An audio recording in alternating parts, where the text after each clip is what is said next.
did it begin in Minnesota and was it taken to these other states? What can you say about the kind of like the threat of it? So the question is, how did this fraud start? I mean, I think it's been going on for a very long time. And by the way, the Department of Justice has prosecuted fraud cases for decades. This isn't a new thing we're doing. But what we realized over the past several years, there were certain jurisdictions, including Minnesota, where the compliance was so lax or non-existent that you could literally just steal millions and millions of dollars with nobody even checking, with nobody even investigating. And so when you talk about what Dr. Oz was talking about just stopping the flow of money, that's different than a criminal prosecution. That's a very basic step to say, wait a second, we're not supposed to be giving you money, putting aside whether you're committing a crime or not. And that wasn't happening. And you talk about what the SBA is doing. It's the same idea. There's compliance that we can put in place, but that we expect states to put in place. And so so this has been we call it a war, and it is. We call it a crisis, and it is a crisis because it's your money, right? It's our money. The generosity of the American taxpayer is going out to just pure thievery. And so I don't think it's fair to blame a particular jurisdiction for the inception of the fraud, but there are certain jurisdictions like Minnesota that we have focused on, and now we're in Ohio, and it's happening in California and New York and other jurisdictions, but we need state partners like Ohio to say it's not, well, we're gonna do our own work to stop the fraud, and that's what we're hoping that being here today motivates other states to follow this lead. Mr. Acting Attorney General, thank you so much for taking the question. Something that we hear all the time, I'm sure you guys do also, is people want the money back.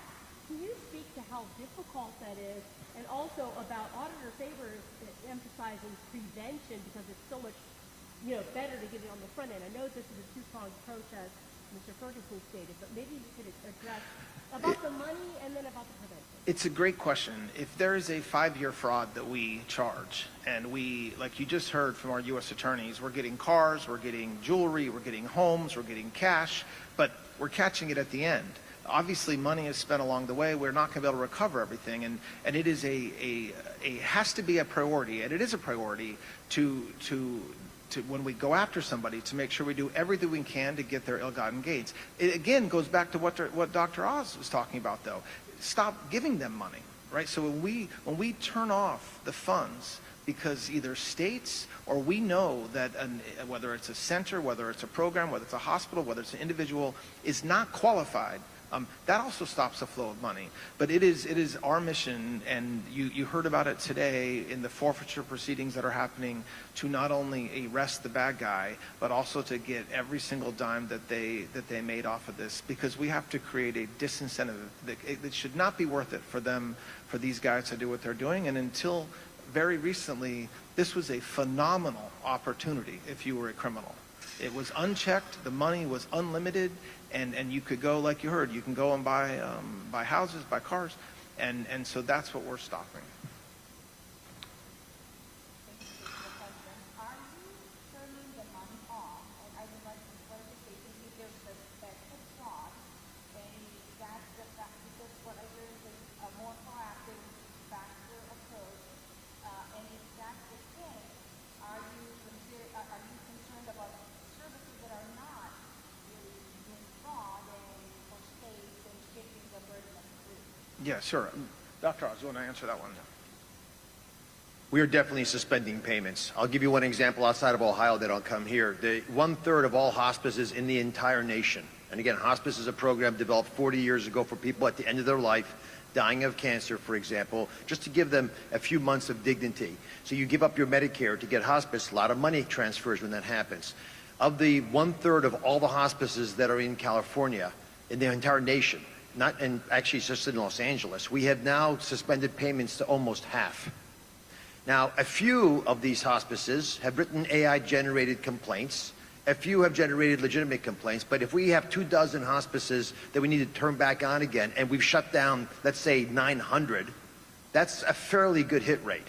And so the goal here in Ohio, and the same thing that the MFUCOs, the Medicare Fraud Control Unit here is doing, as well as our U.S. attorneys, is to look around and say, okay, where are the places where there's clear aberrations in spending? If 1/3 of all home health care is in this county, then it makes sense to suspend folks in this county, and we did that today, and we're going to continue to do that together with your local law enforcement. The Office of Inspector General takes this seriously as well. As Acting Attorney General Blanche said, we have the opportunity to claw back money, but I liken this much more to what happened with illegal immigration. Once people have come across the border, and more than 10 million did, it's very hard to get them back out again. But if you never let the border be porous, you don't have that problem. This administration under President Trump very clearly demonstrated it was just an act of desire. If you put your mind to it, you can do it. We don't have illegal immigration right now, thanks to federal enforcement of those laws. The same thing could happen in healthcare if we put our mind to it. We control our destiny. It is up to us. The other thing that's important to note, these frauds are pretty simplistic, unfortunately.